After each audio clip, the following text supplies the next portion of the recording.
What's up, losers? Today I've got another r/fatlogic video for you all. This one is the Sweet 16. Oh boy, I can't wait. I've got some juicy posts here to sink my teeth into. So without any further delay, let's get into it. Losing weight is fat phobia. But we're not ready for that conversation. You're a heavy drinker, but the only reason you want to lose weight is because you want to be healthy, sure. A lot of the reasons you're chasing a certain weight, partaking in diet culture, or working out hard to look a certain way is fat phobia. You're afraid of being bigger. How many people will gain weight and happily keep it? Except people who were mad skinny and became thick. Oh boy, where to begin with this one? I'll start with the part about wanting to look skinny being fat phobic. I've talked about this in some of my other videos, but I'll briefly go over my position again. People wanting to look skinny is not fat phobic, because it's just a personal preference that they have, not an attack on anyone else. The only reason someone would interpret it that way is because they are insecure and feel the need to make everything about themselves. I am thin. I don't feel that people who want to put on weight or remain heavy because they prefer that look are thin phobic. I respect their preference, and I don't see it as a repudiation of my own. I don't think people who go to the gym and try to put on lots of muscle are looking down on me either. They're also just pursuing a look that they are more comfortable with. And I am totally cool with that. If you get upset over the choices that other people make about their bodies, because they make you feel bad about your own, that is most assuredly a you problem, and it should give you cause for self-reflection. As for the argument about people drinking, and this disproving their claim to care about being healthy, I think this is more of a distraction than anything else, and I have a couple of reasons for feeling this way. Number 1. Lots of people who partake in so-called diet culture don't drink. And lots more drink only moderately. So this argumentative approach falls short when applied to some, if not most, of the people towards which it might be directed. Number 2. It's better to be healthy in one aspect of life, and unhealthy in another, than it is to be unhealthy in both. Just because someone might have an unhealthy relationship with alcohol, does not mean they cannot try their best to be healthy in other ways. They say that the perfect is the enemy of the good, and this kind of absolutist mindset shows how true that is. Because this person is effectively telling you that if you can't be perfect in everything you do, you might as well not try in anything. And that is an extremely damaging and unhelpful worldview.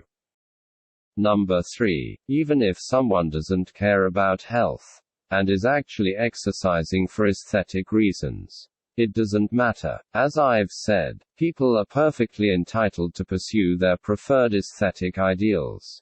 But exercise is also a healthy behavior regardless of the quote-unquote purity of one's motives. Discouraging someone from a healthy behavior because you think they're doing it for the wrong reasons is honestly just backwards. Weight is about as heritable as height. Okay, not gonna lie, it's kinda funny to me that someone posted a random TikTok comment with 0 likes on Reddit, like we're really scraping the bottom of the barrel here, aren't we? Ah well, I'm not above a little bottom feeding. In response to the comment itself, yeah, that's not really true now, is it? I really have no clue who exactly this is meant to convince. Only someone really deep inside the fat acceptance bubble would even give this idea the time of day.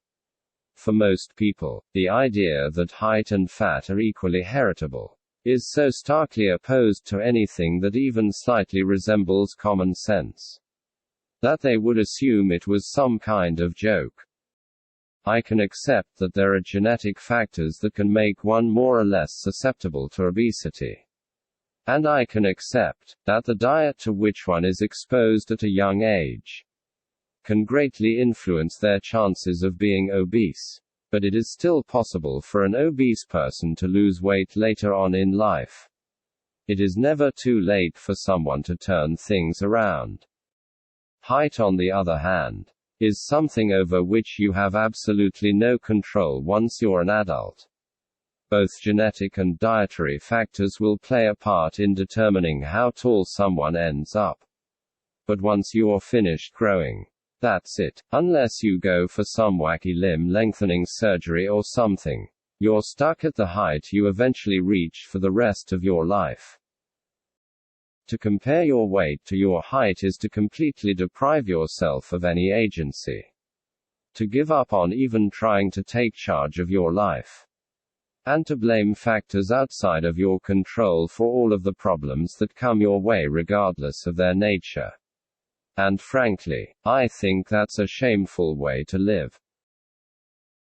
There is zero evidence that long-term weight loss is achievable. All the studies stop after a couple of years. There is plenty of evidence that dieting is actually harmful to your health. Weight cycling, losing weight then regaining, is very harmful. Reduced input often means deficits in nutrients, which is harmful. The number one cause of weight gain is an attempt to lose weight. Trying to live healthier by reducing your food intake is kinda like trying to live healthier by reducing your oxygen intake. The side effects simply take longer. It's nothing like that, haha. There's no health benefit to subjecting yourself to oxygen deprivation. But there's a clear and well-established health benefit to losing weight if you're obese. What is it with fat acceptance and making comparisons that are totally nonsensical, haha? I don't know how you can say that long-term weight loss is not achievable. Like, are you seriously denying that anyone has achieved it? If so, you're out of touch with reality. It might be difficult, and a lot of people might have to make multiple attempts to get there. But trying to claim that it is flat out impossible is an untenable position. The point about weight cycling seems to undervalue the damage that is caused by existing in an obese body in the long term. Like, yeah, weight cycling might be bad, but you're already doing yourself serious harm. And you can't afford to do nothing just because the solution might bring some unintended consequences. It'd be like if your house was on fire, but you didn't call the fire brigade because you were worried that the water might damage your home's interior. I think you've got bigger things to worry about. As for the nutrient problem, yeah, reducing your input can cause nutrient deficits.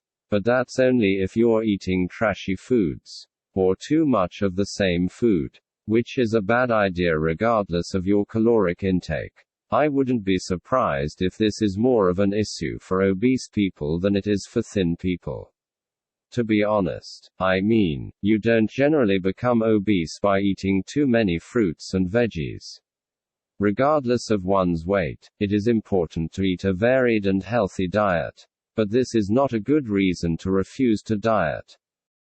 And when you say that the number one cause of weight gain is attempting to lose weight, yeah, I'm going to have to call BS on that. I'm pretty sure the number one cause of weight gain is overeating, haha. But nice try. Eat whatever the frick you want. When I'm on my deathbed, I'm not going to remember a salad that I ate. I'm going to remember the time I slammed 30 hot wings. Because frick it, why not? I don't understand why everyone wants to live so long. I'd rather have an awesome 50 years than a boring 100 years. This one isn't really fat logic though. Is it? Like, this person straight up admits that eating too much is unhealthy. And likely to shorten someone's lifespan. In all honesty, I can more or less accept this viewpoint. Because it's being straight up. And the sentiment it's expressing is somewhat understandable and relatable. I do have a few caveats, though. Number 1, I'd like to think that the part about deathbed recollections is speaking figuratively.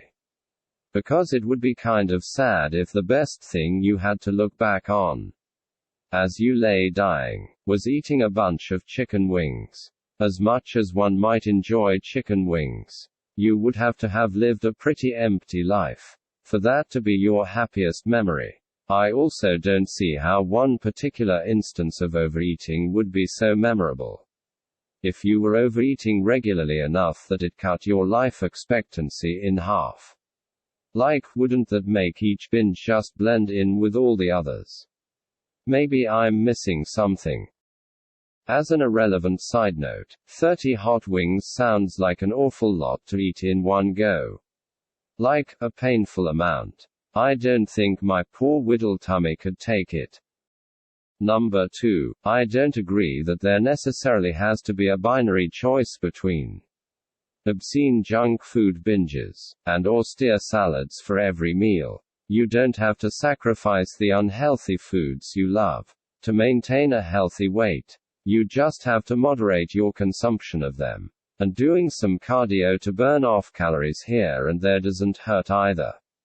But yeah, even huge binges don't prevent one from being thin, as long as they are only occasional. And I would have to think that occasional binges would actually be more memorable than daily ones. But what would I know?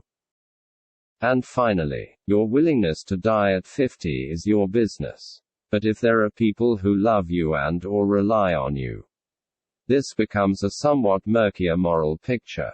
Like, if you have kids, are you really going to leave them without one of their parents while they're still young, just so you can chug chicken wings like water? That seems remarkably selfish to me. So I guess the moral acceptability of adopting a balls to the wall, eat everything in sight lifestyle depends on each person's personal circumstances, as well as those of the people around them. But with all of that being said, I'd much prefer this kind of frankness and realism to the delusional and pseudoscientific haze propaganda that I usually see gracing the front page of r/fatlogic. So to the guy, or gal, who is downing dozens of hot wings as we speak, in anticipation of an early death, you know what, you're okay. Well, that's all I've got for you today. What did you think about today's posts? What would be your ultimate binge to look back upon in your dying moments? Let me know in the comments. As always, don't forget to like and subscribe, or I'll force feed you 30 hot wings in 30 seconds. Just kidding, haha. Anyway, catch you later.